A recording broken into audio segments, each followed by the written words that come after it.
नमस्कार, स्वागत है आप सभी का मालवीय एकेडमी के YouTube प्लेटफॉर्म पे। तो आपकी जो 2 वीडियोस में रिस्पॉन्स जो रही बहुत तगड़ी रही और मुझे उम्मीद थी ऐसे ही स्टूडेंट की, मुझे उम्मीद थी इसी तरह के रिस्पॉन्स की, क्योंकि आपने अभी तक की जो पढ़ाई की थी वह एक अलग मेथड में किया था।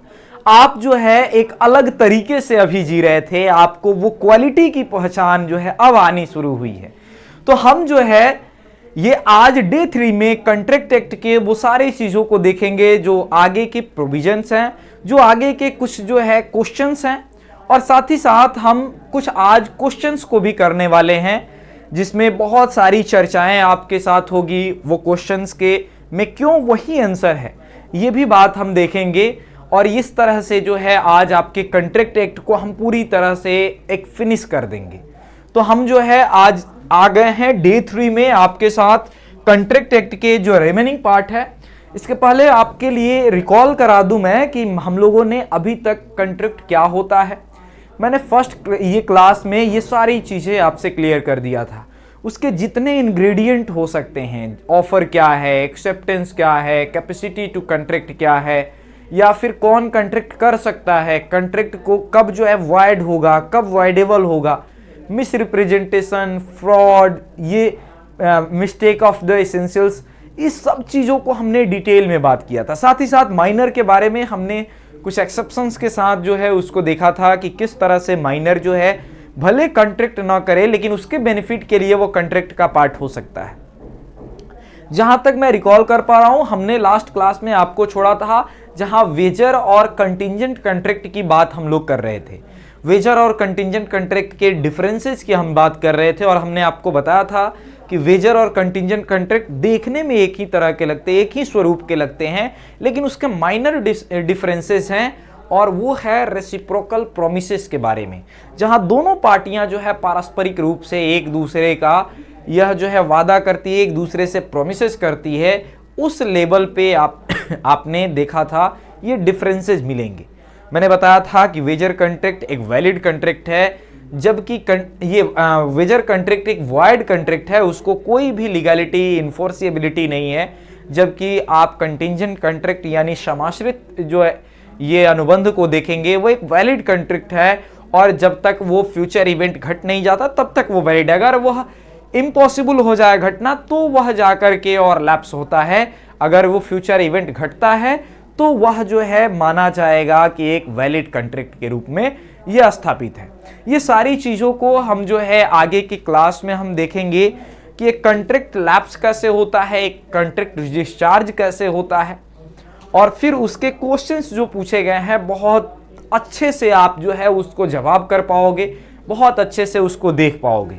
तो आइए हम जो है इस क्लास की शुरुआत करते हैं और चलते हैं जहां पर हम लोगों को पढ़ना था।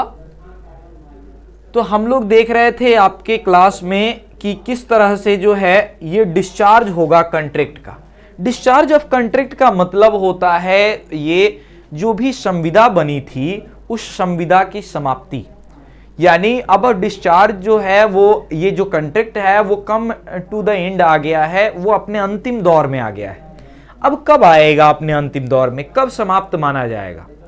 इसके 2 तरीके हो सकते हैं। ये जो डिस्चार्ज है या तो यह निगेटिवली हो सकता है, देखिए ये डिस्चार्ज जो है या तो निगेटिवली हो सकता है या पॉजिटिवली हो सकता है।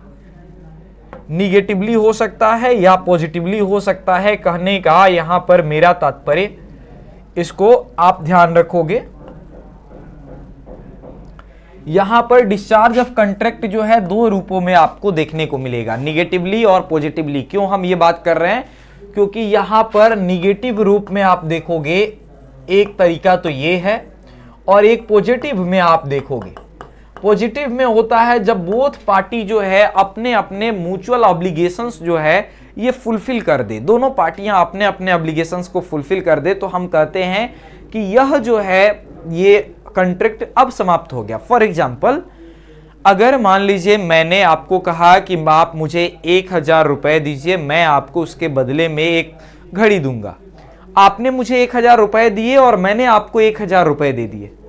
आपने मुझे 1000 रुपए दिए, मैंने आपको घड़ी दे दिया। अब बोथ पार्टी के जो जो ऑब्लिगेशंस थे, आपके ऑब्लिगेशंस क्या थी, आप मुझे पैसे देते, मेरी ऑब्लिगेशंस क्या थी, मैं उसके बदले में वो वस्तु का भुगतान करता। दोनों ऑब्लिगेशंस फुलफिल हो गए। दोनों ऑब्लिगेशंस के समाप्ति के बाद जो कॉन्ट्रैक्ट होता है वो क्या होगा, डिस्चार्ज हो जाएगा, वो कॉन्ट्रैक्ट खत्म हो जाएगा, इसको कहेंगे डिस्चार्ज ऑफ कॉन्ट्रैक्ट। तो यहां पर जो ही म्यूचुअल ऑब्लिगेशंस जो है पूरे होते हैं तो इसको हम कहते हैं कि यह म्यूचुअल ऑब्लिगेशन से ये डिस्चार्ज हो गया। अब ये डिस्चार्ज किस तरह का हुआ, इस चीज को अगर आप देखोगे तो यह डिस्चार्ज आपका होगा डिस्चार्ज बाय परफॉर्मेंस। ये आपका है डिस्चार्ज बाय परफॉर्मेंस। इसी को हम हिंदी वाले बच्चे ध्यान रखें, निर्वहन के माध्यम से, निर्वहन के माध्यम से द्वारा यह जो है आप डिस्चार्ज कर रहे हो, संविदा का समाप्ति कर रहे हो। दोनों व्यक्ति अपने अपने म्यूचुअल ये जो है बातों को कर दे रहे हैं, दोनों व्यक्ति अपने अपने बातों को कर दे रहे हैं और ये कॉन्ट्रैक्ट समाप्त हो जा रहा है। ये सबसे कॉमन तरीका है। और इस तरह के अगर कोई कॉन्ट्रैक्ट टर्मिनेट होता है, खत्म होता है, तो दोनों पार्टियां अपनी जब ऑब्लिगेशन फुलफिल कर दी गई तो कोई केस लायबिलिटी नहीं बनती है, क्योंकि आपने जो आपका काम था आपने किया, जो मेरा काम था मैंने किया, तो अब लायबिलिटी दोनों की समाप्त हो गई है। लेकिन कुछ ऐसे भी तरीके हैं जो निगेटिव है, अगर ये जो है अगर होता है तो केस लायबिलिटी बनती है। और यहां पर एक पार्टी अपनी ऑब्लिगेशंस को फुलफिल करती है लेकिन उसके बदले में दूसरी पार्टी अपनी ऑब्लिगेशंस को फुलफिल नहीं की होती है, इस कारण से यहां पर केस देखने को मिलते हैं। जैसे अगर मान लीजिए ब्रीच हो जाए,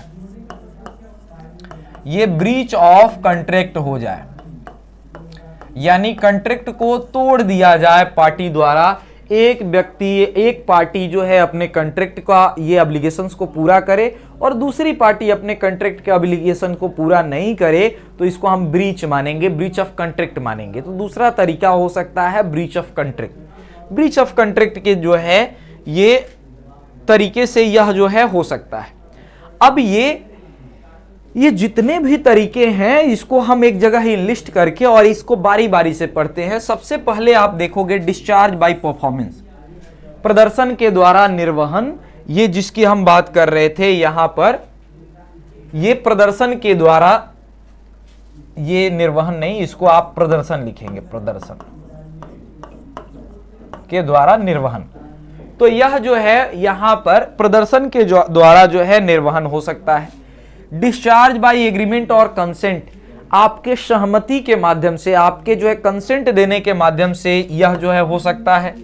discharge by impossibility of performance, वह काम करना ही असंभव हो जाए जिसके लिए हमने कॉन्ट्रैक्ट किया, वह कॉन्ट्रैक्ट का ये फॉलो करना ही असंभव हो जाए, ये भी हो सकता है।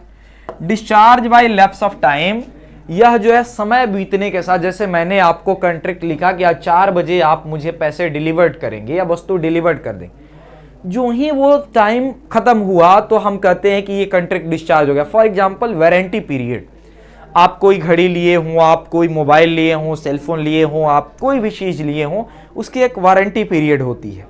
उस टाइम फ्रेम पे जो ही आप जाते हो, अपने आप जो है आपके और उस कंपनी के बीच उस सर्विस के लिए कॉन्ट्रैक्ट क्या होता है, समाप्त हो जाता है। फिर अगला हो सकता है discharge by operation of law, और फिर अगला discharge by breach of contract. एक एक करके हम यहां पर डिटेल में देखते हैं। फर्स्ट देखते हैं डिस्चार्ज बाय परफॉर्मेंस। सबसे इजी वे मेथड है, दोनों पार्टियां अपने ये ऑब्लिगेशंस को फुलफिल कर रही है, दोनों पार्टियां अपने अपने ऑब्लिगेशंस को जो है पूरा कर रही है। फिर उसके बाद यहां पर ये दूसरा तरीका हमने देखा डिस्चार्ज बाय एग्रीमेंट और कंसेंट। ये जो है तरीके से इसको देखना है, ध्यान से पढ़ना बच्चों।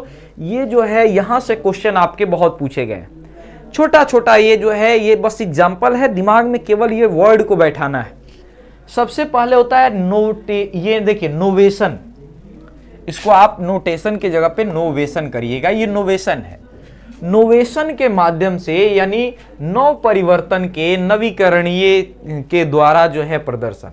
नोवेशन क्या होता है, जब मान लीजिए आप कोई नया कॉन्ट्रैक्ट बना लेते हो। फॉर एग्जांपल आपने दुकान पे 50,000 रुपए जमा किया था कि आप सेल आएगी तो मुझे आईफोन देना, अब आप गए और वहां दुकानदार से बोले कि नहीं, आप 50,000 में मुझे आईफोन नहीं देना, सैमसंग का जो है अल्ट्रा S24 दे देना। तो आपने क्या किया, सैमसंग वाले जो कॉन्ट्रैक्ट था उसको कटवाया और उसके जगह पे नया लिखवा दिया। तो पुराना वाला क्या हो गया, डिस्चार्ज हो गया, खत्म हो गया। अब जो आपके और दुकानदार के बीच किस चीज का है, सैमसंग वाले मोबाइल का है, आईफोन वाले का खत्म हो गया। तो इसको कहते हैं डिस्चार्ज बाय इनोवेशन। ये दोनों के सहमति से हो रहा है, आपकी दुकानदार भी सहमत है, आप भी सहमत हैं, और उस दोनों के सहमति से हो रहा है।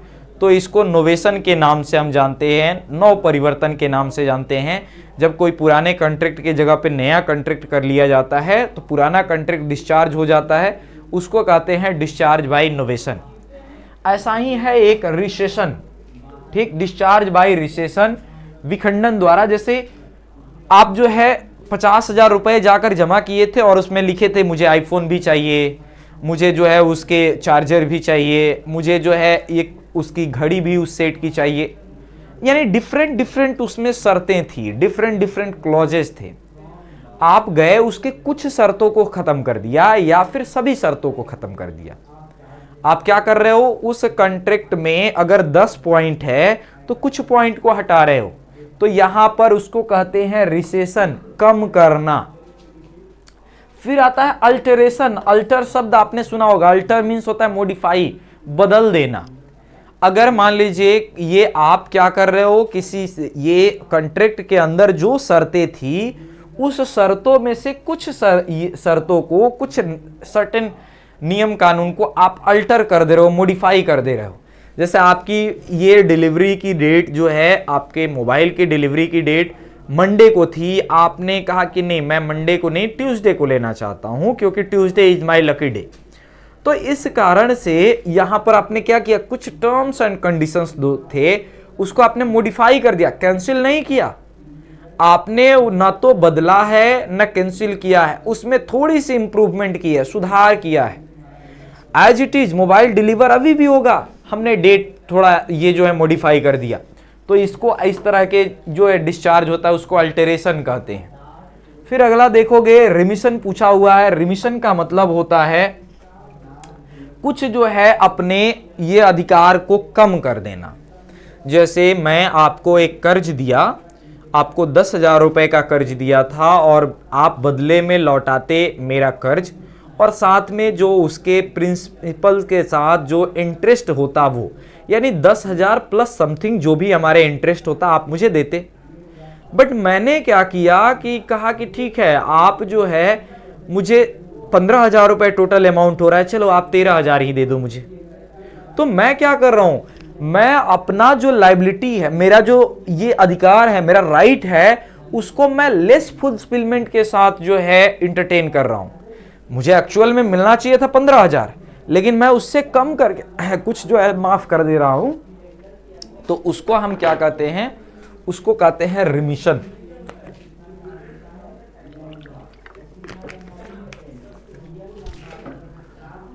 उसको हम क्या कहते हैं, रिमिशन के नाम से जानते हैं। फिर अगला आप देखोगे वो होता है वेवर। वेवर का मतलब वेव ऑफ, मतलब अपने राइट को त्याग देना। आपने कहा कि मुझे प्रिंसिपल्स भी नहीं चाहिए, जो पैसे जो आपने को दिए थे वो भी नहीं चाहिए, और जो इंटरेस्ट है वो भी नहीं चाहिए, दोनों में से मुझे कुछ नहीं चाहिए। जाओ जी लो अपनी जिंदगी वाली, जा सिमरन जा, जी ले अपनी जिंदगी। यानी पूरा का पूरा अगर राइट वेव ऑफ कर देते हो तो उसको हम वेवर कहते हैं। अगर मान लो डिफरेंट डिफरेंट जो है आपने ऑर्डर दिया, आपने एक ऑर्डर दिया कि मुझे 50,000 में मोबाइल फोन चाहिए, एक ऑर्डर दिया मुझे 20,000 में जो है एक स्मार्ट वॉच चाहिए, आपने एक ऑर्डर दिया मुझे 12,000 के चार्जर्स चाहिए। अब जो है आप जो डिफरेंट 3-4 क्लॉज किए थे, डिफरेंट डिफरेंट जो आपने ये कॉन्ट्रैक्ट साइन किया था, उसको क्या किए कि वो सब पर्चे को फाड़ करके एक नया पर्चा पे तीनों चीज लिख दिए। यानी हम डिफरेंट डिफरेंट कॉन्ट्रैक्ट को एक में मर्ज कर दिए। तो इसको हम क्या कहते हैं, इसको मर्जर कहते हैं। इसको फिर क्या कहा जाता है, मर्जर कहते हैं। तो all the types given here, चाहे वो नोवेशन हो, अल्टरेशन हो, रिसेशन हो, रिमिशन हो, या फिर जो है आपको वेवर हो, मर्जर हो, ये सारी चीजें आपको ये किसके अंदर आती है, डिस्चार्ज बाय एग्रीमेंट और कंसेंट। अब इसमें आपसे प्रश्न यही पूछेगा कि इनमें से कौन सा डिस्चार्ज बाय एग्रीमेंट नहीं है, और कोई नया दे देगा इसमें से, यह 3 ऑप्शन यहां से देगा, एक कुछ नया दे देगा और कहेगा कौन सा नहीं है। जैसे फॉर एग्जांपल मैंने आपको कहा कि इसमें कौन से जो है डिस्चार्ज बाय कंसेंट नहीं है, और हमने यहां पर रिसेशन नोवेशन दे दिया, रिसेशन दे दिया, अल्टरेशन दे दिया, ये वेवर दे दिया, और नीचे एक और जोड़ दिया इंसॉल्वेंसी। तो इंसॉल्वेंसी इसमें नहीं है, तो आपको वहां पिक करना होगा कि यह जो है इसके डिस्चार्ज बाय एग्रीमेंट में कौन कौन सी चीजें आती है। ध्यान से एक बार सुन लो। पहला हमने देखा नोवेशन, पुराने के जगह पे नया कॉन्ट्रैक्ट साइन कर ले हो, पुराने को हटा के नया साइन कर ले रहे हो। फिर हमने देखा था रिसेशन, उसके कुछ टर्म्स को जो है आप खत्म कर दे रहे हो, सर्टेन टर्म्स को आप हटा दे रहे हो। फिर हमने देखा अल्टरेशन, कुछ टर्म में आप बदलाव कर रहे हो, हटा नहीं रहे हो, बदलाव कर रहे हो। फिर हमने देखा रिमिशन, आपकी जितनी लाइबिलिटी थी, जितना अधिकार था, उससे कम का फुलफिलमेंट आप कर रहे हो, लेसर डिग्री ऑफ ये राइट आप जो है एंटरटेन कर रहे हो, तो यह जो है रिमिशन कहलाएगा। फिर जो है वेवर, पूरी की पूरी राइट वेव ऑफ कर दे रहे हो, वेवर कहलाएगा। मर्जर, डिफरेंट अलग अलग कॉन्ट्रैक्ट साइन हुए थे, सबको मिला के एक बड़ा कॉन्ट्रैक्ट बना दिया गया, मर्जर हो जाएगा। ये सारा जो है आपके एग्रीमेंट और कंसेंट के माध्यम से। अगला तरीका आता है जिसको हम कहते हैं discharge by impossibility of performance.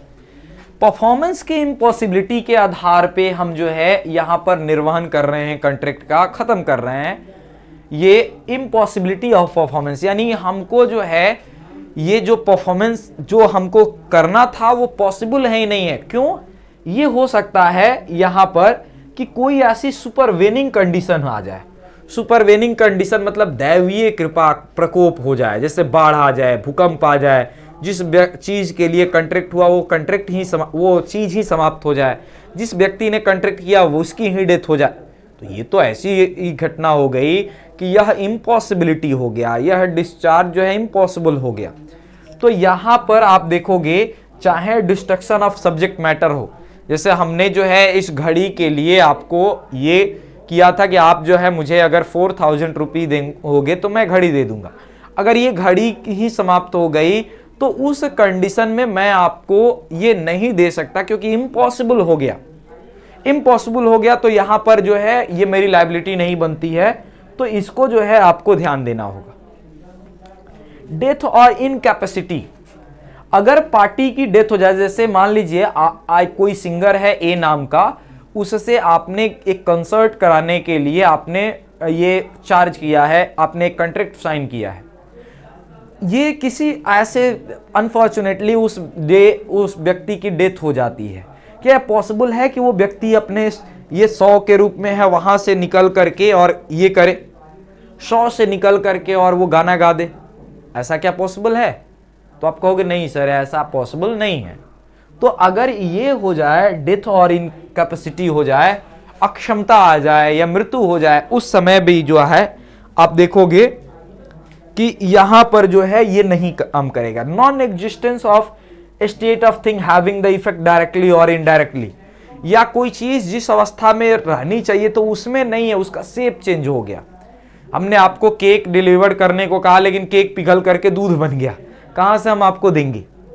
तो अगर उस शेप में नहीं रहो, वस्तु उस अवस्था में नहीं रही तो हम दे ही नहीं सकते। फिर जो है ये अगर ये कोई युद्ध छिड़ जाए या किसी तरह के कोई कानून चेंज हो जाए जिसके कारण, जैसे आपने देखा होगा कोविड के समय ये रूल्स रेगुलेशंस के चेंज होने के कारण से बहुत डिलीवरियां रद्द कर दी गई, क्योंकि गवर्नमेंट ने रूल्स ऐसे लगा दिए कि आपको बाहर घर से बाहर नहीं निकलना है। तो ये सारा जो ये चीज आपने देखा, चाहे लॉ बदल जाए, जैसे बिहार के ये में आपने लिकर ऑर्डर किया होगा किसी समय और उसके अगले दिन ही लिकर बैन हो गया, तो यहां पर क्या होगा, चूंकि लॉ चेंज हो गया, यहां पर लॉ प्रोहिबिट कर दिया, तो इस कारण से due to operation of law it will be not possible to deliver you liquor, और यहां पर कॉन्ट्रैक्ट क्या होगा, डिस्चार्ज हो जाएगा। तो यहां पर ये डिस्ट्रक्शन हो, डेथ हो, या फिर वो मैटर का स्टेट बदल जाए, या युद्ध छिड़ जाए, या फिर किसी तरह की कानून चेंज हो जाए, ये सारा आता है किसके अंदर, इम्पॉसिबिलिटी ऑफ परफॉर्मेंस के अंदर। तो उसके बाद जो है यहां पर आप देखोगे ये अगला आपके पास आता है लैप्स ऑफ, ये discharge bye lapse of time, समय के बीतने के साथ समय जो है धीरे धीरे बीत गया और वह जो है धीरे, अब ये हमने आपको सबसे बेस्ट एग्जांपल बताया था वारंटी वाला। अगर 1 ईयर की वारंटी है, अगर वो वारंटी ये पीरियड खत्म हुई तो अपने आप आपके और उस सेलर के बीच का कॉन्ट्रैक्ट खत्म हो गया। तो उस तरह से जो है समय बीतने के बाद कोई जो स्पेसिफिक टाइम दिया गया है, अगर वो टाइम भी जैसे हमने आपको कहा कि आज 4 बजे तक आपको कोर्स परचेज करने पे 10% का छूट है। अब ये हमारे बीच, ये और आपके बीच मैंने एक जनरल ऑफर दिया, आप टर्म एंड कंडीशन को स्वीकार करते तो एक्सेप्टेंस मिलता, कॉन्ट्रैक्ट हो जाता। लेकिन जो ही घड़ी जो है टिक टिक टिक टिक करके 4 बजाई, आपका ये क्या हुआ, ये अब जो कॉन्ट्रैक्ट था वो डिस्चार्ज हो गया, लैप्स हो गया।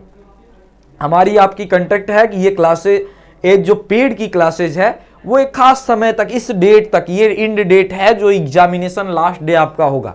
जो ही वो घड़ी की सुई उस डेट पे जाएगी, लास्ट डे के बाद अपने आप जो है आपकी सदस्यता खत्म हो जाएगी, वो डिस्चार्ज हो जाएगा कॉन्ट्रैक्ट। तो इसको कहते हैं discharge by lapse of time. फिर उसके बाद आप देखोगे ये अगला जो सबसे महत्वपूर्ण आता है वो कंडीशन आता है discharge by breach of contract. एक व्यक्ति अपने ऑब्लिगेशंस को करे और दूसरा व्यक्ति नहीं करे। जैसे हमने घड़ी बेचने के लिए आपको 4000 मांगा था, आपने पैसा तो दिया, मैंने घड़ी नहीं दिया, या मैंने घड़ी तो दिया, आपने पैसा नहीं दिया। कोई एक पार्टी अपनी सारी ऑब्लिगेशंस कर रही है और दूसरी पार्टी नहीं कर रही है, तो उस केस में आप देखोगे डिस्चार्ज कैसे हो रहा है, discharge by the way of breach of contract. Contract के टूटने के कारण से यहां पर संविदा का उल्लंघन हो जाता है, संविदा टूट जाता है। ठीक, तो यहां जैसे यहां पर देखिए कह रहा है कि यह जो है 1 जून को, यहां पर 2014 को ए ने बी को 20 लीटर तेल को आपूर्ति करने के लिए सहमत है। 1 जून 2014 को ए की तेल की आपूर्ति नहीं करता है, फिर ए ने संविदा का उल्लंघन किया। यहां माना जाएगा कि ए ने ब्रीच किया है, और ये जो ब्रीच हुआ है यह क्यों हुआ है, ड्यू टू ये ब्रीच ऑफ कॉन्ट्रैक्ट। जो डिस्चार्ज हुआ है due to breach of contract हुआ है, कानून तोड़ने के कारण हुआ है, ऑब्लिगेशन तोड़ने के कारण हुआ है।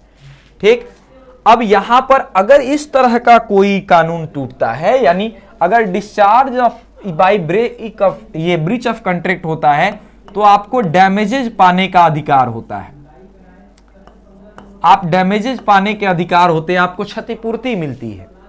आप केस करोगे, जितने का नुकसान हुआ होगा उतने की नुकसान की भरपाई जो है कानून आपको दिलाएगा। तो इसमें आप हमेशा देखोगे आपको कंपनसेशन मिलेगा जब इस तरह की ब्रीच होगा।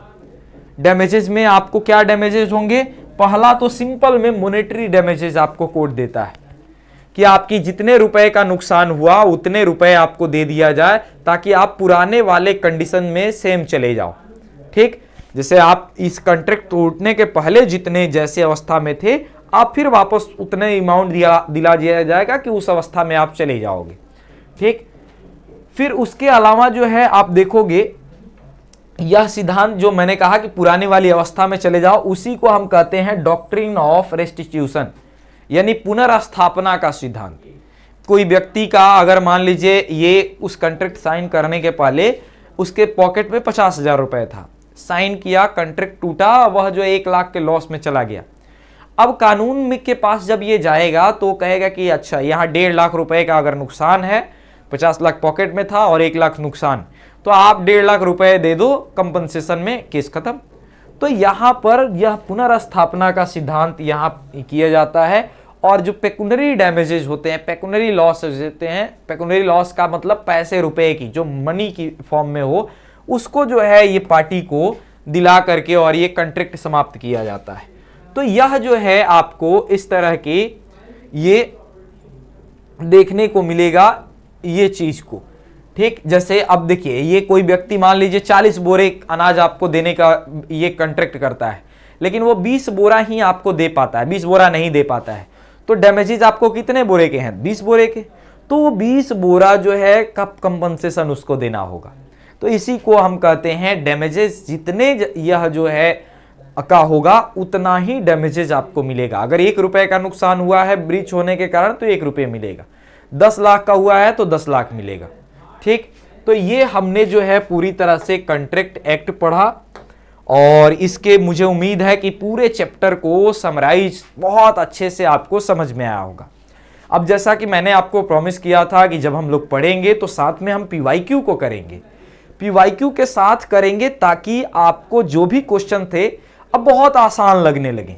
अब देखो खुद ही आप एक एक करके बड़ी इजीली जो है क्वेश्चन का आंसर देते जाओगे। इस क्वेश्चन में मैं 1-1 सेकेंड 2-2 सेकेंड का आपको पॉज दूंगा ताकि ये आप जो है खुद से इसका पहले दिमाग में आपके मन में इसको सोच लो और फिर जो है उसके आगे इसका राइट आंसर क्या होगा इसकी मैं चर्चा करूंगा। तो देखो फर्स्ट क्वेश्चन आपके सामने है और फर्स्ट क्वेश्चन में ये आपसे यहां पर पूछा गया है और उसके हिसाब से आपको जो है जवाब देना है। यहां पर जो है फर्स्ट क्वेश्चन के हिसाब से आपको इसमें पूछा गया, देखिए सही का आपको चुनाव करना है। ऑफर प्लस एक्सेप्टेंस दिया है और ये कह रहा है कि यहां पर इसको एग्रीमेंट यानी करार कहते हैं। फिर उसके बाद जो है यहां पर आपको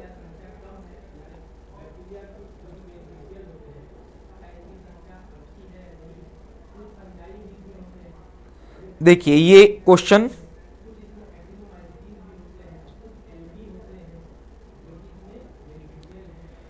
अब यहां पर ऑफर प्लस एक्सेप्टेंस ये एग्रीमेंट, तो ये तो बात सही है क्योंकि यहां पर जो है ऑफर और यह जो है ये एक्सेप्टेंस मिलकर के एग्रीमेंट बनाते हैं।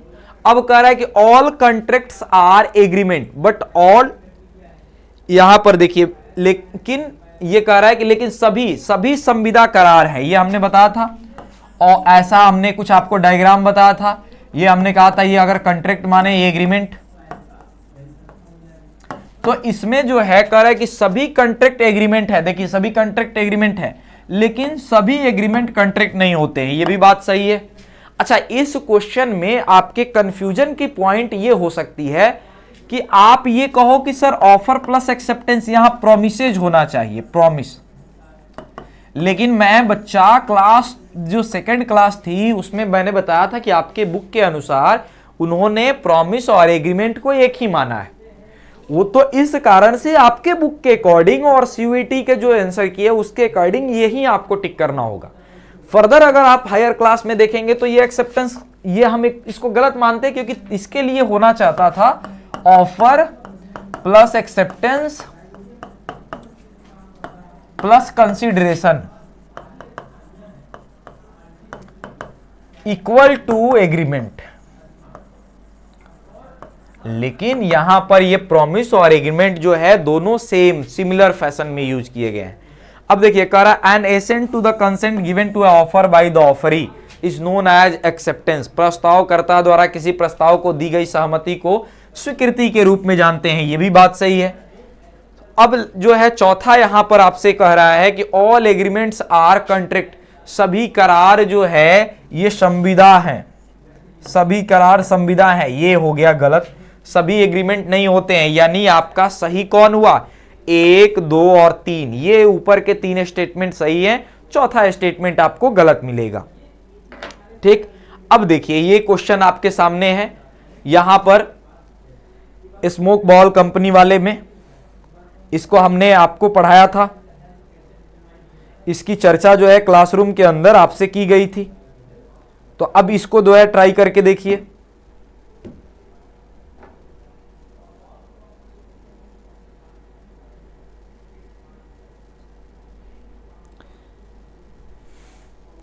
अब देखिए यहां पर करा कि offer acceptance must be definite and certain, यही तो हमने देखा था, बिल्कुल सही बात है, इसमें गलत चुनना है। Court also stated that deposit of 100 euro of alliance bank was smoke ball company was evidence that company had to real intention, ठीक है, ये भी बात सही कहा गया था, ये हमने कल के क्लास में पढ़ा था कि इसको जो है इंटेंशन अगर प्रूफ करने की बात किया जाए तो यहां पर यही चीज को तो ये कहा गया था कि चूंकि आपने जो है पैसा जमा किया इस कारण से आपकी यह इंटेंशन था कि आप चाह रहे थे कि इस तरह के कॉन्ट्रैक्ट हो।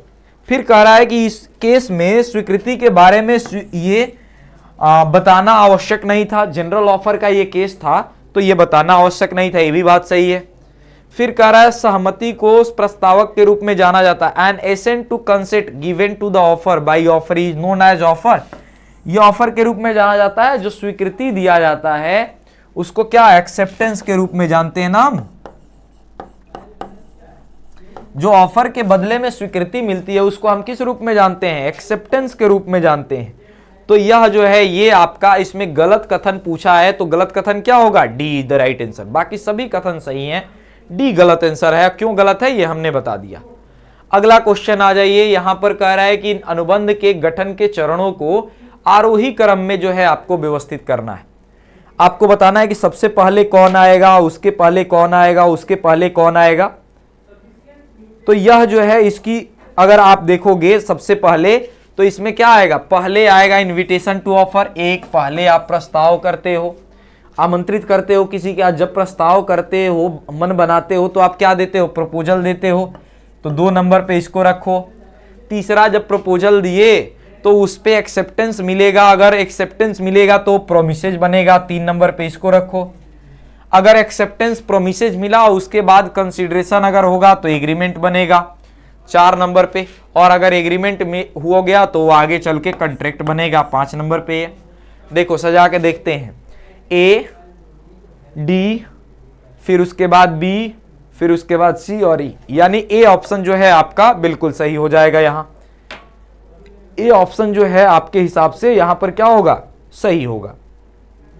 ठीक, अब उसके आगे चलते हैं। यहां देखिए इसमें कह रहा है कि according to Indian contract which one is the correct sequence in the formation of contract. इसमें सही सीक्वेंस आपसे पूछा गया है कि कौन सा सही सीक्वेंस है। सबसे पहले क्या होता है? देखो कह रहा है कि ऑफर आएगा, ऑफर को एक्सेप्ट करेंगे तो एग्रीमेंट बनेगा, तब प्रॉमिस। नहीं, प्रॉमिस पहले होना चाहिए था, इसलिए ये गलत हो गया। पहला तो हमने नहीं लेना, ये तो गलत हो गया। एग्रीमेंट पहले, ऑफर बाद में, ये भी गलत। ऑफर फिर कंसीडरेशन नहीं, ऑफर के बाद एक्सेप्टेंस, एक्सेप्टेंस के बाद प्रॉमिस, फिर कंसीडरेशन, फिर एग्रीमेंट। इसके लिए हमने आपको बताया ना, ऑफर होता है पहले, प्लस जो है इसमें एक्सेप्टेंस मिलता है, तो ये क्या बनता है? दोनों मिलकर के प्रॉमिस। और ये प्रॉमिस में अगर जो है कंसीडरेशन मिलता है तो यह जो है मिलकर के बनाता है ये एग्रीमेंट। और एग्रीमेंट में अगर लीगल इन्फोर्सिएबिलिटी होती है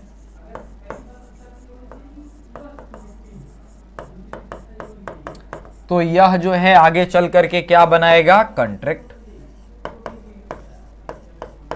तो यह जो है यही आपको सीक्वेंस हमने आपको बताया था, यही चीज दिया है। 1 नंबर पे ऑफर, 2 नंबर पे एक्सेप्टेंस, 3 नंबर पे प्रॉमिस, 4 नंबर पे जो है आपको कंसीडरेशन, 5 नंबर पे एग्रीमेंट। यही आपसे इतना दूर का पूछा हुआ है। देखिए यही सीक्वेंस पूछा हुआ है जो आपने प्रीवियस क्लास में पढ़ा है। तो जो बच्चे आप अगर क्रोनोलॉजिकल ऑर्डर का ये फॉलो करते आ रहे होंगे तो आसान लगेगा आपको। ठीक, अब देखिए कह रहा है कि in a case of general offer which of the following case was held that there is no necessity for the offerer to accept the offer. सामान्य प्रस्ताव के मामले में निम्नलिखित में किस बात में यह पाया गया कि प्रस्तावकर्ता के लिए प्रस्ताव की स्वीकृति की कोई आवश्यकता नहीं होती थी। यह आपने देखा था ना कार्लिल वर्सेस कार्बोलिक स्मोक बाल कंपनी वाले में, जहां पर जनरल ऑफर था, कंपनी कह रही थी कि कम्युनिकेट नहीं हुआ था। कोर्ट ने कहा कि जनरल ऑफर में कम्युनिकेशन की बात ही नहीं है, मेयरली फुलफिलमेंट ऑफ जो उनके प्रिस्क्रिप्शंस हैं वहीं उसका एक्सेप्टेंस है। तो यह जो है ये कार्लिल वर्सेस कार्बोलिक स्मोक बाल कंपनी में कहा गया था। ये बातें सब आप जानते हो, बहुत आसान लगेगा आपको।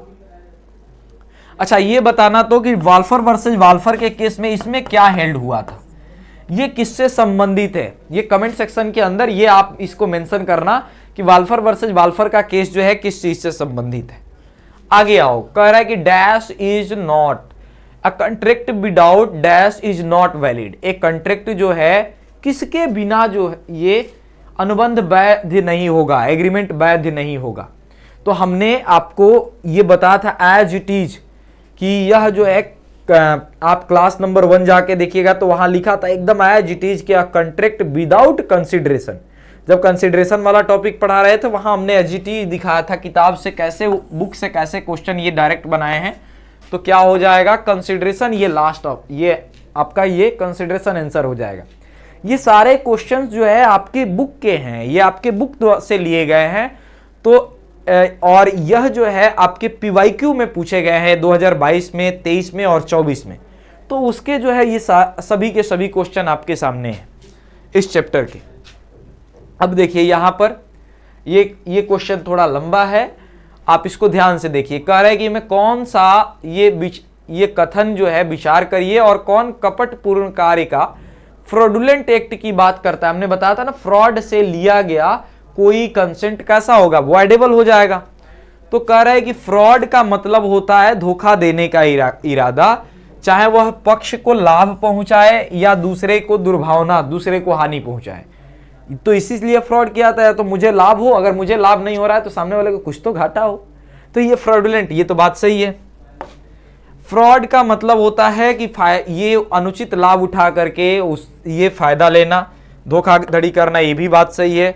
और फ्रॉड जो है इसमें जानबूझ करके ऐसी कंडीशन की गई है, ये भी बात सही है। तो इसमें आप सी कर लेना कि ऑल ये जो है राइट है।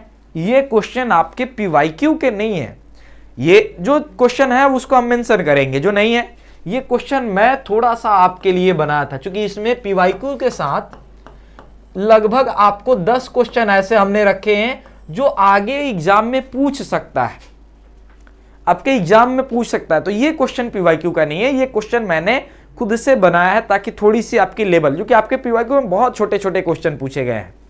ठीक है, आगे आ जाओ, अगले क्वेश्चन ये पीवाईक्यू का है और ये कह रहा है कि Ram agree to give 1000 to Biju if India win the match on 24 April. Biju agree to pay Ram the same amount if India does not win the match.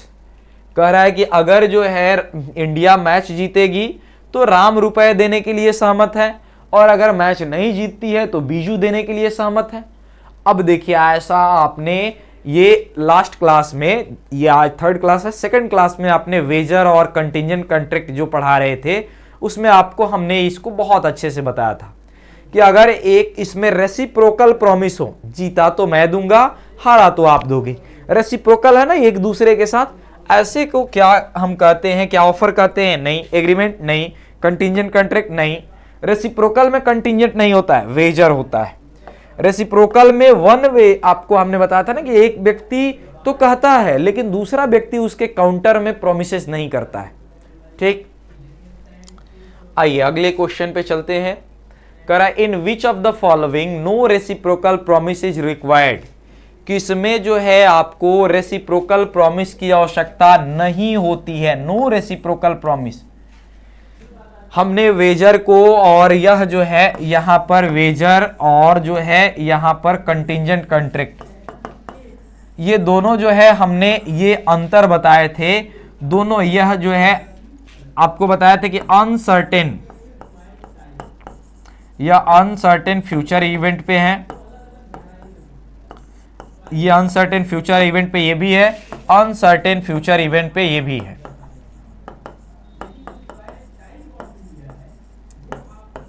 यहां तक तो कोई अंतर नहीं है, दोनों सेम है। लेकिन दूसरे पॉइंट पे आप देखोगे यहां पर वेजर के अंदर रेसिप्रोकल प्रॉमिस होना जरूरी है, रेसिप्रोकल प्रॉमिस होना जरूरी है, लेकिन यहां पर नो रेसिप्रोकल प्रॉमिस।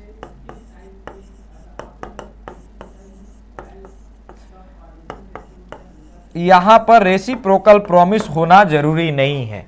तो किसमें आवश्यकता नहीं होती है? कहोगे कि सर कंटिंजेंट कॉन्ट्रैक्ट में आवश्यकता नहीं होती है। यही बात तो हमने आपको बताया है। ठीक है, अब देखिए यहां पर सेम चीज ऐसे ये आपको पूछा हुआ है, उसका जवाब आपको देना है। यहां पर देखिए कह रहा है कि ए अपना फर्नीचर बी को 40,000 रुपए में बेचने का प्रस्ताव करता है। बी ए को 40,000 का भुगतान करता है और ए बी को फर्नीचर दे देता है। दो पार्टी है, एक ए है और एक जो है एक ए है और एक बी है। ए जो है कह रहा है कि ए अपना फर्नीचर दे रहा है, ये जो है इसका फर्नीचर है।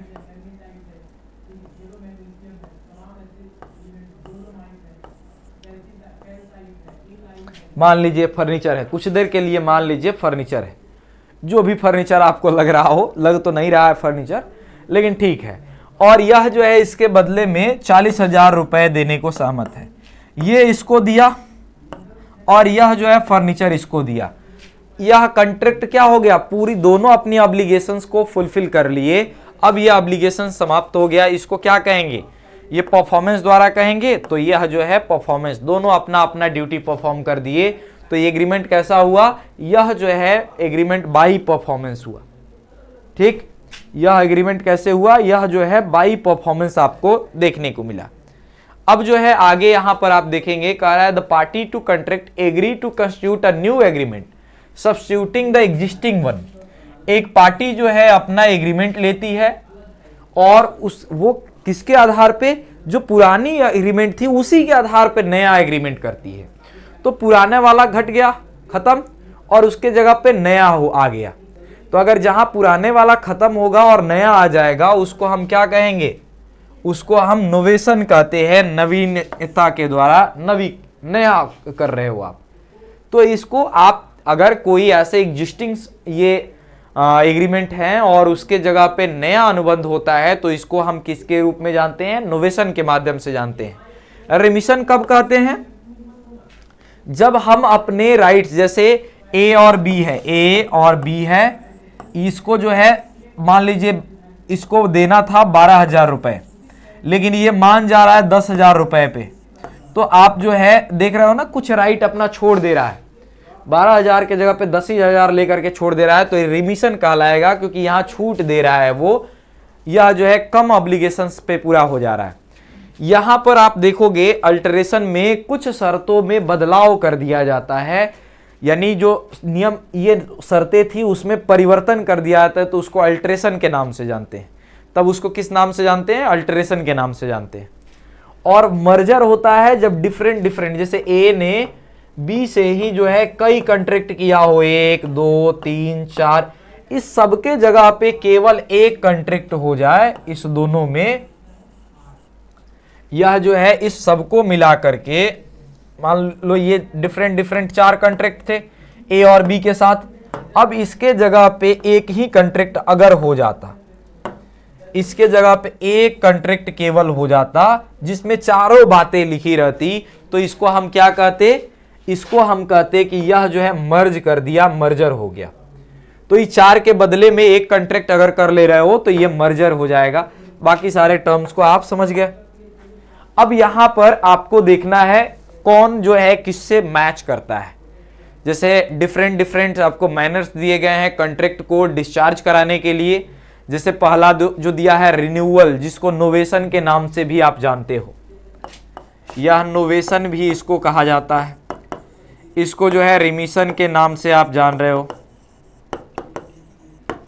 इसको जो है यहां पर आप देख रहे हो वेवर के नाम से जान रहे हो। तो अब अगर मान लो नोवेशन की बात किया जाए, नवीकरणीय की बात किया जाए, तो आप क्या करते हो, पुराने के स्थान पे नया करते हो। तो यह जो है आपको पुराने के स्थान पे अगर नया करोगे, यहां पर देखिए, अगर पुराने के स्थान पे आप नया करोगे तो आप किसके साथ करोगे, ये जाओगे इसके साथ, 1 को 4 के साथ, आप जो है 1 को 4 के साथ जाओगे। अगर जो है हम बात करें रिमिशन की, छूट की, तो आप क्या करते हो, इसमें आप जो है उसके कुछ जो है अधिकारों को छोड़ देते हो। अपने कुछ अधिकारों को देखिए, पार्टी म्यूचुअली ये यहां पर डिस्काउंट, तो ये क्या कर रही है, पक्षकार अपने अधिकारों को छोड़ दे रही है। ठीक, और फिर जो है देखिए ये उल्टा, इसको जो है वेबर लिखिए, यहां पर वेबर, और ये जो है रिमिशन है, तब ना होगा।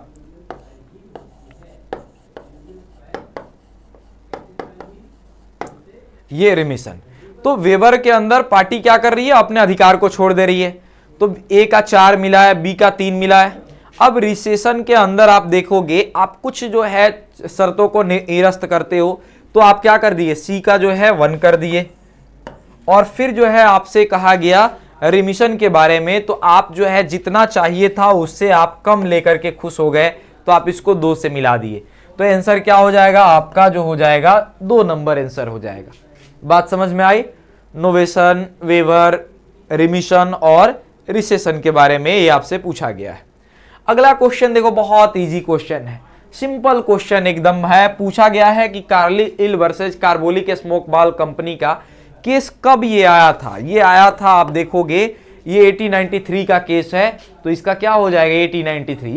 इस केस के अंदर क्या हुआ था, इस केस के अंदर जो है आप देखोगे ये क्या हुआ था, एक कंपनी थी जिसके से जो है ये केस हुआ और इसके से निकल के आया जनरल ऑफर।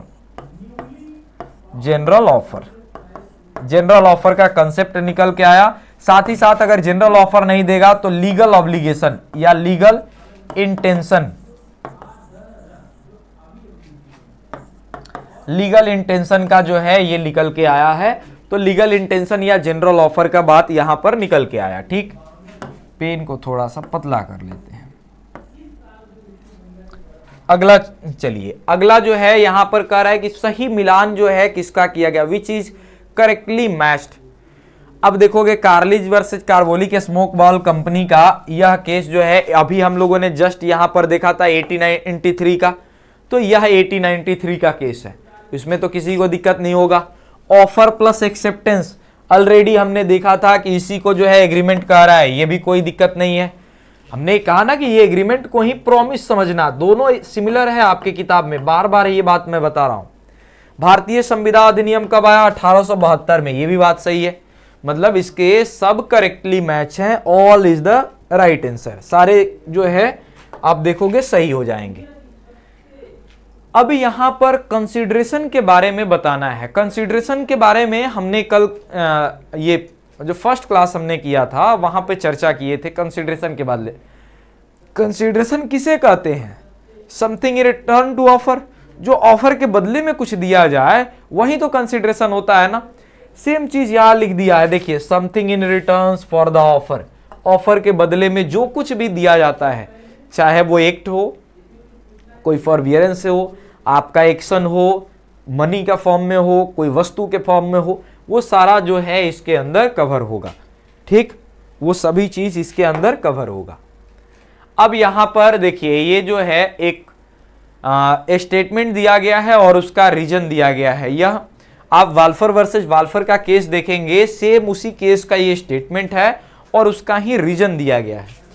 कह रहा है कि पति पत्नी के बीच हुआ करार कोई संविदा नहीं होता, agreement entered in between a husband and wife is not a contract, ये कॉन्ट्रैक्ट नहीं था। अब क्यों, कारण दे रहा है कि those agreement that do not intend to create legal relationship, जिसका उद्देश्य लीगल रिलेशनशिप ये नहीं होता है, आम जो है प्रेम व्यवहार में बात होती है, रिटन फॉर्मेट में नहीं होती है, तो वो एग्रीमेंट ये जो है कॉन्ट्रैक्ट नहीं होता, वो केवल प्रोमिसेज ही रह जाता है। तो यह बात इसी का एक्सप्लेनेशन तो कर रही है, दोनों बात सही है और ये एक दूसरे का एक्सप्लेनेशन भी है, सही व्याख्या भी कर रही है। तो यहां पर आप कहोगे कि यह जो है दोनों स्टेटमेंट सही हैं और इनकी व्याख्या भी जो है एक दूसरे से सही कर रही है, तो इसमें कोई आपको आपत्ति नहीं होगी। बहुत आसान क्वेश्चन है। अगले क्वेश्चन पे आ जाइए। यहां पर कह रहा है विच इज करेक्टली मैच्ड, कौन इसमें सही मिलान किया गया। इसमें भी देखिए, फिर इस तरह के आपके बताए तो आपके एग्जाम में जो क्वेश्चन पूछे जाते हैं, एक सिंपल एमसीक्यू पूछे जाते हैं, जैसे कार्लिल वर्सेस कार्बोलिक स्मोक बाल कंपनी का केस कब आया, देखो सिंपल है। दूसरा, मैच द फॉलोइंग पूछा जाता है। फिर जो है आपको मल्टीपल स्टेटमेंट टाइप के क्वेश्चन पूछे जाते हैं। फिर जो है आपको अरेंजमेंट के क्वेश्चन पूछे जाते हैं ये, और फिर आपसे पैसेज पूछा जाता है। इस तरह के आपको डिफरेंट डिफरेंट क्वेश्चन देखने को मिलेंगे। ये जो उसी तरह के ये करेक्टली मैच के बारे में पूछा है। वाल्फर वर्सेज वाल्फर का केस कह रहा है कि इसमें आया था लीगल ऑब्लिगेशंस का। वाल्फर वर्सेज वाल्फर के केस में ही तो हुआ था कि चूंकि हस्बैंड वाइफ हैं, यहां पर इंटेंशन नहीं था, लीगल ऑब्लिगेशन नहीं था। मतलब बात तो सही कह रहा है। इंडियन कॉन्ट्रैक्ट एक्ट के तहत जो है भारतीय संविधान अधिनियम 1872 में आया, ये भी बात सही है। अब इस क्वेश्चन में दो तो सही हो गया, तो बात तो तीसरे पे आ रही है। अब कह रहे कॉन्ट्रैक्ट, एक्चुअली 2H के अंदर इसको डिफाइन किया गया है, लेकिन अगर 2ABCD ने डायरेक्ट 2 भी दे दिया तो इसको भी सही माना जाएगा, ये भी बात सही है। इस हिसाब से ऑल ऑफ द एबव जो है इसका सही आंसर हो जाएगा।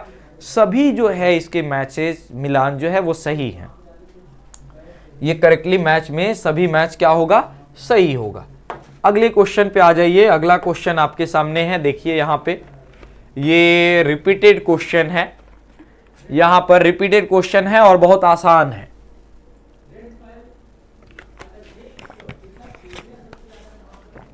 यहां इसलिए ये 2 बार दिख रहा है क्योंकि ये 2 शिफ्टों में रिपीट हुआ।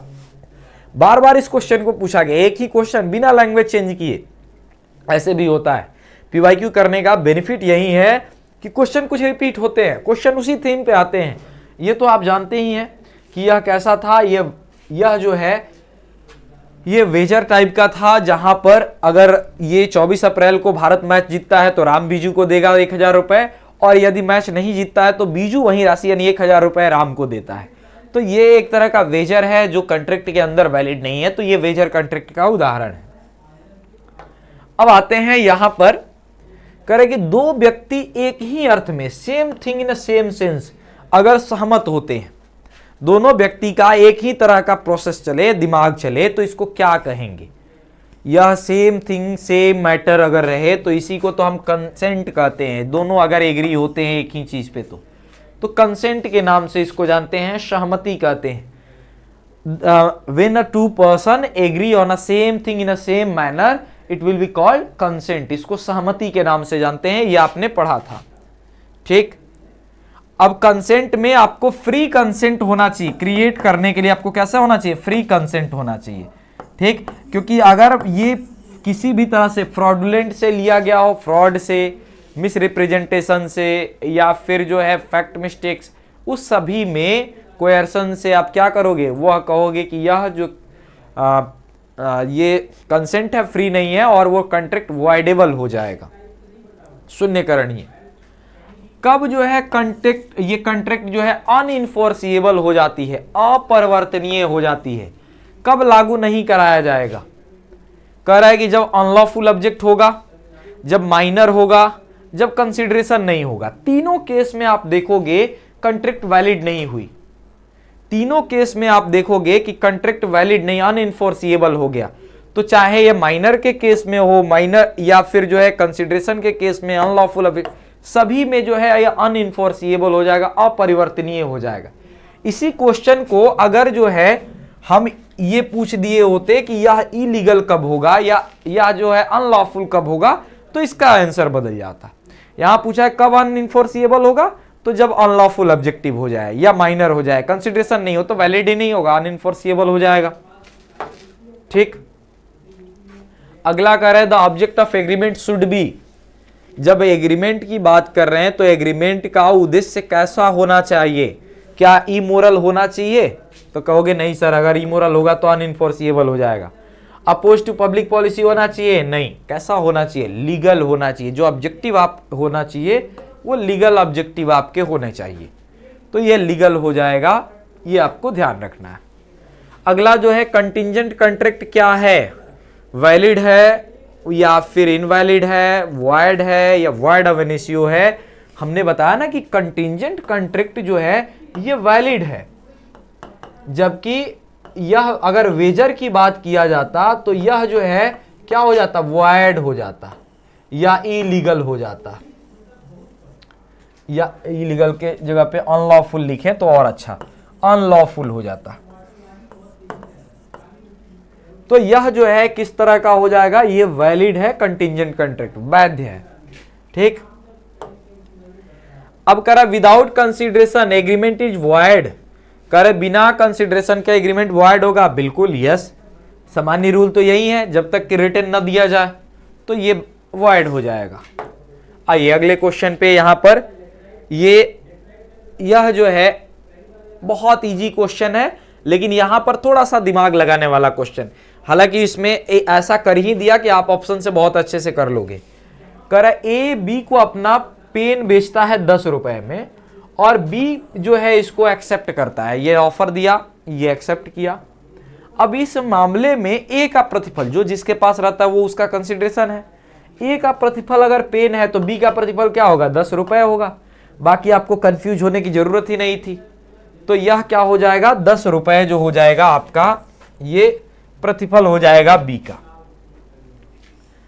अब यहां पर ये क्वेश्चन आपके लिए बहुत इंपॉर्टेंट है, देखिए थोड़ा सा इस क्वेश्चन में दम है। कह रहा है कि A for a natural love and affection promises to give his girlfriend B 1000 rupees. आपके काम वाली बात है, अपने सोना बाबू को, यह जो है ए साहब अपने सोना बाबू को 1000 रुपए देना चाहते हैं। A put his promise to be in writing, और वो लिखित में इसको रजिस्टर करते हैं। What is true about the statement, तो ये अब बताओ क्या सही है। कह रहा है कि ये contract, this is a contract, ये कॉन्ट्रैक्ट है, absent of consideration make it void, void नहीं बनाएगी, कंसिडरेशन भले नहीं है लेकिन ये वैलिड होगा। तो वॉइड यहां भी है, ये भी नहीं होगा, वॉइड यहां भी है, वैलिड होगा।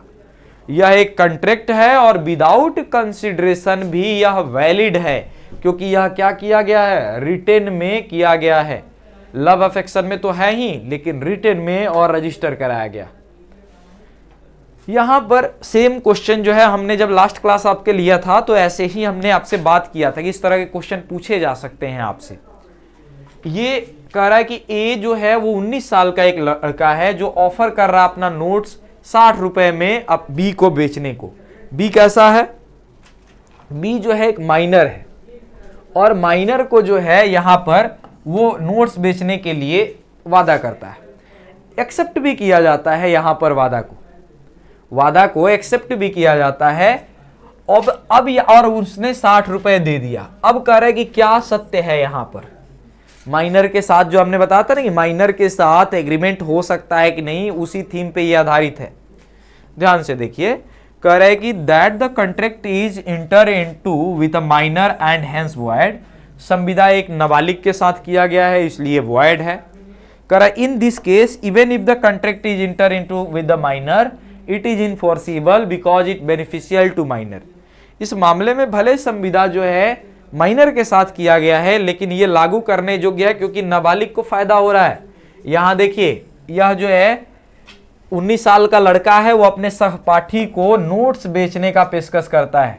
नोट्स इसके लिए फायदेमंद है, तो इस कारण से यह जो है बी आपका ऑप्शन हो जाएगा। देखिए बेनिफिशियल है तो इसलिए ये लागू कराया गया। फिर जो है यहां पर आपको बताता है कौन सही मैच नहीं है, इसमें कौन सा जो है करेक्टली मैच नहीं है। पहला तो कह रहा है माइनर, वह व्यक्ति जो 20 साल के कम का है। क्या ऐसे हमने पढ़ा था? माइनर का आपने क्या डेफिनेशन देखा था? वो पर्सन जो 18 साल के कम का है, ये 18 ईयर से कम होना चाहिए। जो 18 साल से कम का हो वो माइनर है। तो ये 20 कह रहा है, पहला ही जो है गलत हो गया।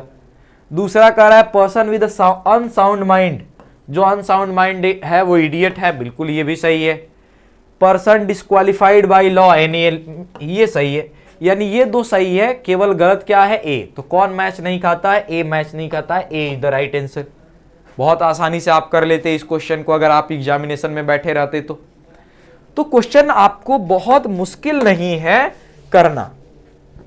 ठीक, अब कह रहा है कि when does the contract come to end, संविदा कब समाप्त हो जाएगी?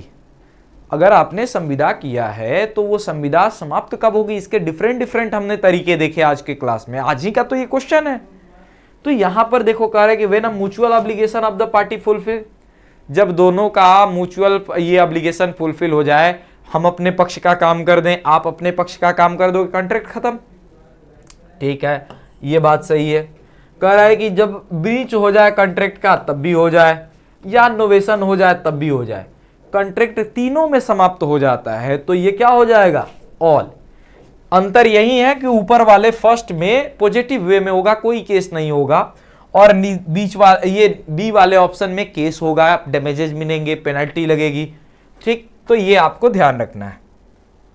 अब यहां पर कह रहा है कि भारतीय संविधान अधिनियम 1872 के अंदर किसी प्रस्तावक द्वारा किसी प्रस्ताव को, ये प्रस्तावी को दी गई सहमति क्या कहलाती है? कह रहा है consent to an offer to a proposer under the Indian contract.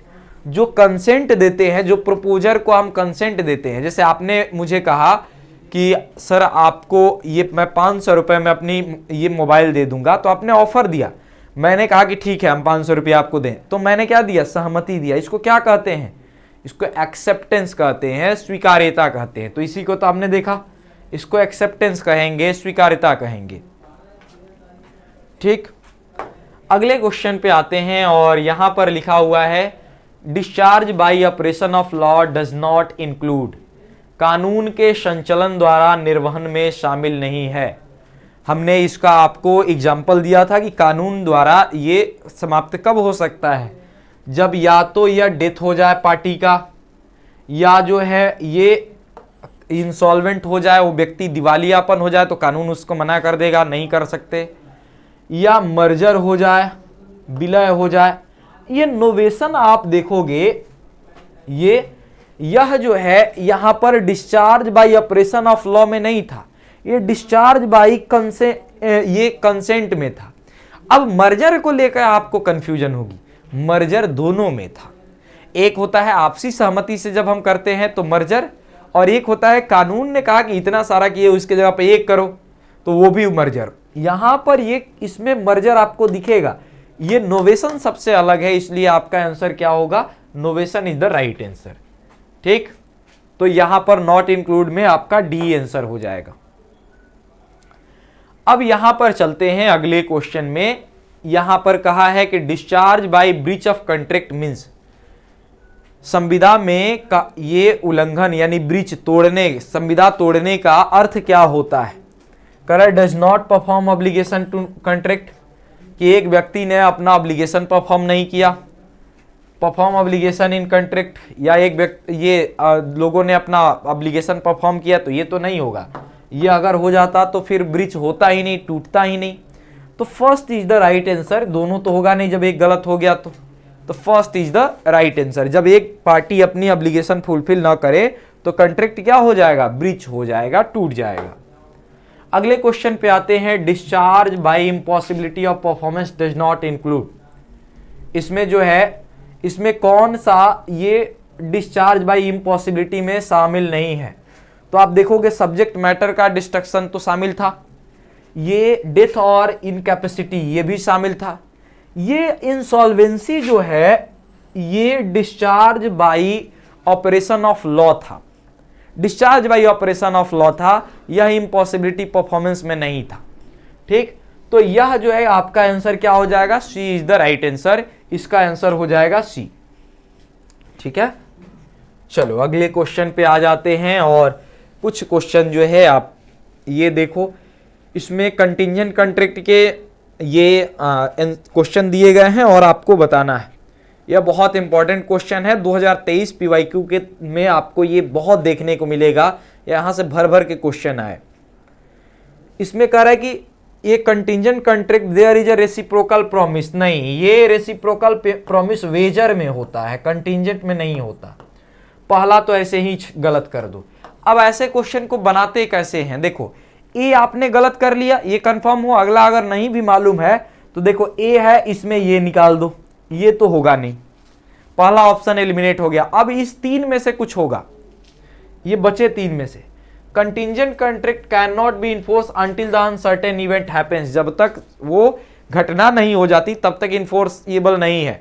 हमने आपको एग्जांपल दिया था ना कि ये बेबी बॉर्न के ऊपर 1 करोड़ रुपए मालवीय एकेडमी देने की बात की, तो जब तक बेबी बॉर्न नहीं होगा तब तक 1 करोड़ नहीं मिलेगा। तो ये तो सही है, यहाँ पे ये बी तो सही है, तो बी तो सही है। तो अब देखो इसी दो में से होगा। कंटिंजेंट कॉन्ट्रैक्ट में बी वेजरिंग, कंटिंजेंट कॉन्ट्रैक्ट जो है वेजर के फॉर्म में हो सकता है, नहीं, वेजर कंटिंजेंट हो सकता है लेकिन कंटिंजेंट वेजर नहीं हो सकता। सी तो गया। अब बचा क्या, contingent contract are valid, contingent contract जो है ये वैलिड है, तो बिल्कुल कंटिंजेंट कॉन्ट्रैक्ट वैलिड है, तो बी और डी ये दो जो है आपको सही है, तो दो आपका ये option C is the right answer. अगला क्वेश्चन यहां पर देखिए कह रहा है वाल्फर वर्सेस वाल्फर की वैलिडिटी। कौन सा क्वेश्चन ये वैलिडिटी था, वाल्फर वर्सेस वाल्फर में क्या जो है किसकी वैधता का प्रश्न था। सबसे पहले तो ये हुआ था कि वाल्फर वर्सेस वाल्फर में एग्रीमेंट हुआ है कि नहीं, अगर लीगल एग्रीमेंट है तो ही तो हम बात करेंगे ना, तो इसमें कौन सा जो है ये एक्सेप्टेंस की बात हुआ था क्या, नहीं, कंसिडरेशन का नहीं, कंसेंट का नहीं, इसमें एग्रीमेंट क्या हुआ था कि it's a moral nature of ये एग्रीमेंट, ये सोशल नेचर का मोरल ऑब्लिगेशन है, ये कोई इनफोर्सिएबल रूल नहीं है, तो ये एग्रीमेंट हो जाएगा। याद होगा हस्बैंड वाइफ वाला मामला था, ठीक है। चलिए और आते हैं अगले क्वेश्चन पे। यहां पे राज ने चिराग को धमकी दी कि अगर उसने अपना घर राज को नहीं बेचा तो वह उसे मार देगा। याद होगा आपको, मैं पढ़ाते समय इस क्वेश्चन को दिखाया था आपसे कि यह जो है कैसे एज इट इज एग्जाम्पल के जगह पे कोई नाम देकर के आपसे क्वेश्चन पूछा जा सकता है। तो इसमें कहा गया कि राज ने चिराग को धमकी दी कि अगर घर नहीं बेचा तो मार देगा। डर के मारे चिराग ने घर बेच दिया। अब ये जबरदस्ती हस्ताक्षर करा रहा है, तो इसको हम क्या करेंगे, ये संविदा वैध होगा। हमने बताया था कि जब कोयर्सन से आपको लिया जाए तो वो वॉइडेबल होगा। देखिए तो ये इलीगल होगा नहीं, ये क्या होगा, वॉइडेबल होगा। कॉन्ट्रैक्ट जो है वॉइडेबल होगा, वैलिड वॉइड नहीं, वॉइडेबल होगा। ये एग्जैक्ट आपके किताब की जो है ये एग्जाम्पल से क्वेश्चन लिया गया था। अब यहाँ फिर जो है आपको फाइंड करना है, ये करेक्ट मैच को फाइंड करना है, सही आंसर को फाइंड करना है, ठीक। ये कह रहा है कि person who are less than 18 years of age, उसको हम मेजर कह रहे हैं, नहीं ये उल्टा कह दिया, इसको माइनर कहना चाहिए था, इसको माइनर कहना चाहिए था। ऐसे व्यक्ति जिसकी आयु 21 से कम हो माइनर नहीं, ये तो ऐसे गलत, ये भी गलत। कह रहा है कि साउंड माइंडेड आदमी, शराबी साउंड माइंडेड में आएगा, नहीं ये भी गलत। Something in return for the offer, offer के बदले में जो कुछ मिलता है इसको हम कंसिडरेशन कहते हैं, ये है सही। तो आपका सही क्या हो जाएगा, D is the right answer. इस क्वेश्चन के लिए डी आपका सही जवाब होगा। अब ये जो है क्वेश्चन देखिए, ये फिर से रिपीटेड क्वेश्चन है। सबसे पहले कोई कॉन्ट्रैक्ट बनाने में आप क्या करते हो, आप ऑफर के लिए इनवाइट करते हो, फिर आप प्रपोजल देते हो, फिर उस प्रपोजल पे आपको जो है प्रोमिसेज होती है, प्रोमिसेज के बाद कॉन्ट्रैक्ट में आपको कंसिडरेशन मिलता है और तब फाइनल जो है आपका कॉन्ट्रैक्ट होता है। तो यह जो है सबसे पहले ए करेंगे आप, फिर उसके बाद ए के बाद डी करेंगे आप, फिर आप जो है बी करेंगे, फिर सी करेंगे, फिर ए करेंगे, तो ए इज द राइट आंसर, ठीक। अब जो है इस तरह के आपको पैसेज वाले क्वेश्चन देखने को मिलेंगे जहां पर एक पैसेज दिया होगा, हालांकि यह पैसेज से आपका कोई काम नहीं होगा, किसी काम का ये पैसेज आपके लिए नहीं होगा, क्योंकि ये इंफॉर्मेशन जो क्वेश्चन में पूछा जाएगा वो पैसेज में भरपूर नहीं होगा। केवल ये रेफरेंस देने के लिए कि आपके दिमाग में याद आ जाए कि इस केस को हमने पढ़ा था किस चैप्टर के अंदर, तो एक रेफरेंस पैसेज है, it's not a complete passage, और केवल रेफरेंस के आधार पे आपसे क्वेश्चन पूछा गया है। तो चलिए आज के क्लास में इस पैसेज पे दो चार जो क्वेश्चन हैं इस पे आपको हम ये होमवर्क देते हैं। आज का आपका पहला होमवर्क का क्वेश्चन ये है, ठीक। फिर दूसरा क्वेश्चन आप देखोगे ये आपको दिया गया है, फिर ये भी क्वेश्चन जो है आपके लिए ये होमवर्क का क्वेश्चन है, फिर ये भी जो है आपके होमवर्क उसी पैसेज का है, 5 को आपको होमवर्क क्वेश्चन देंगे, और फिर जो है ये भी आपका होमवर्क का क्वेश्चन है। तो यहां पर जो है आपको 38 से लेकर के और 42 तक, 38, 39, 40, 41, 42, ये 5 क्वेश्चन जो है आपके होमवर्क का क्वेश्चन है। आप इसको पॉज करेंगे वीडियो को और एक एक करके जो है इसको ये पढ़ करके और कमेंट सेक्शन में आप मुझे बताएंगे। सबसे पहला क्वेश्चन ये है आपके पास, मैं थोड़ा सा इसको साइड हो जा रहा हूं। दूसरा क्वेश्चन आपको ये मिलेगा, तीसरा क्वेश्चन जो है आपको ये मिलेगा, चौथा क्वेश्चन जो है आपको ये मिलेगा, और 5वां क्वेश्चन आपका ये मिलेगा। तो ये 5 क्वेश्चन आपके होमवर्क में है।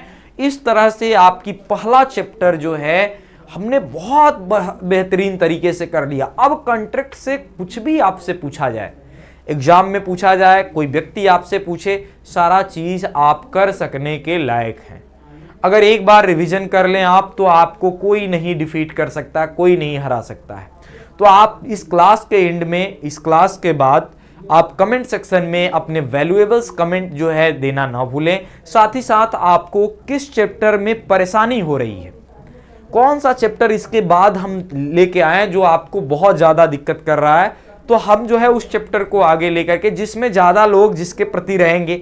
अगर आप कहोगे कि इसके बाद प्रॉपर्टी एक्ट चलने चाहिए तो प्रॉपर्टी एक्ट पढ़ाएंगे, टीपीए। अगर कहोगे इसके बाद क्रिमिनल लॉ चलने चाहिए, क्रिमिनल पढ़ाएंगे। तो जैसा ये आपको जिसमें सबसे ज़्यादा दिक्कत होगा उसको हम पहले कराएंगे।